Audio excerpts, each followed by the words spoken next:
E aí, hoje a gente vai mergulhar na história de um objeto que é tão comum, tão familiar, que a gente quase nunca para pensar nele. Mas olha, ele é um verdadeiro show de engenharia e de inovação. Vem comigo conhecer a incrível história do lápis. Pois é, esse simples instrumento de escrita que a gente usa desde criança, ele carrega séculos e séculos de evolução. Bora descobrir juntos como essa ferramenta, que parece tão banal, surgiu e se transformou no que é hoje. Para a gente entender por que o lápis é tão genial, a gente precisa voltar um pouquinho no tempo. Antes dele existir, como é que as pessoas escreviam afinal? Deixar uma marca no papel era uma tarefa bem mais complicada e, convenhamos, muitas vezes fazia uma baita sujeira. Olha, antes ali de meados do século XVI, as opções eram bem limitadas. Artistas usavam pincéis super delicados, enquanto os escribas usavam estiletes de metal, que eram basicamente umas varetas fininhas para riscar superfícies. Nenhuma dessas opções era lá muito prática para o dia a dia, né? Só que tudo isso estava prestes a mudar. E o mais legal é que a mudança não veio de um inventor genial numa oficina, mas sim de um acaso da natureza.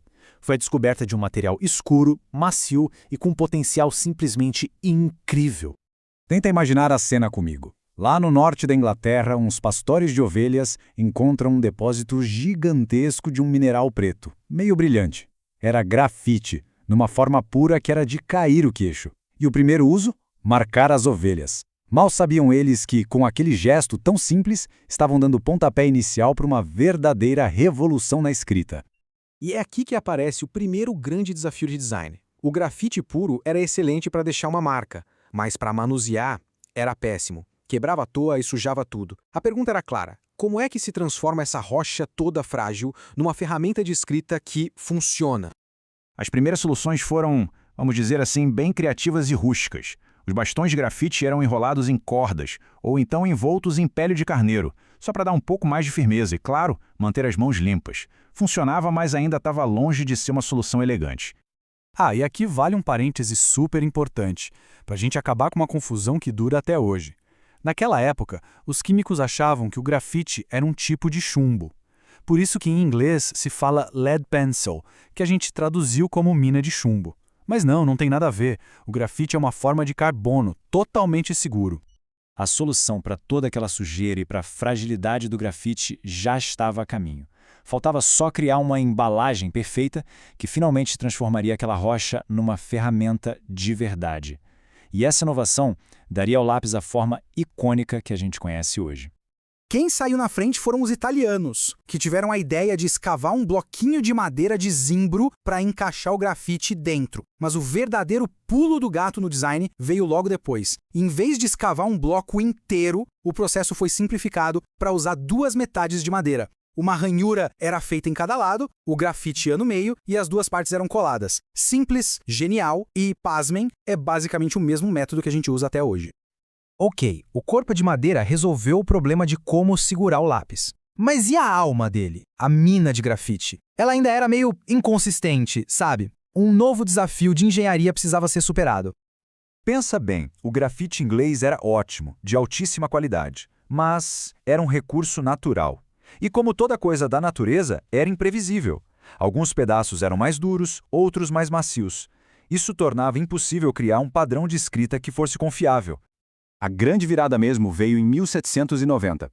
E o curioso é que foi quase ao mesmo tempo, com o francês Nicolas Jacques Conté e o austríaco Joseph Hardtmuth. Eles desenvolveram um método revolucionário. A ideia era a seguinte: moer o grafite até virar pó, misturar esse pó com argila e água, moldar essa pasta em varetinhas finas e, para finalizar, queimar tudo num forno.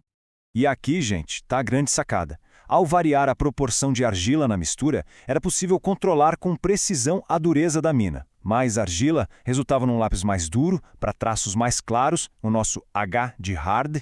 Menos argila, um lápis mais macio, para traços mais escuros, o B de black. E pronto, estava criado aquele sistema de graduação que artistas e engenheiros usam até hoje. Beleza. Com a mina e o corpo de madeira resolvidos, a tecnologia base do lápis estava pronta. Agora era hora de transformar isso num produto de massa, otimizar a produção e, claro, dar a ele uma identidade visual que ficasse na memória de todo mundo.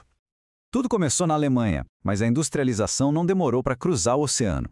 Lá nos Estados Unidos, pioneiros como William Monroe e depois Joseph Dixon transformaram a fabricação de lápis numa indústria de larga escala. capaz de colocar milhões de lápis nas mãos de estudantes, escritores e artistas.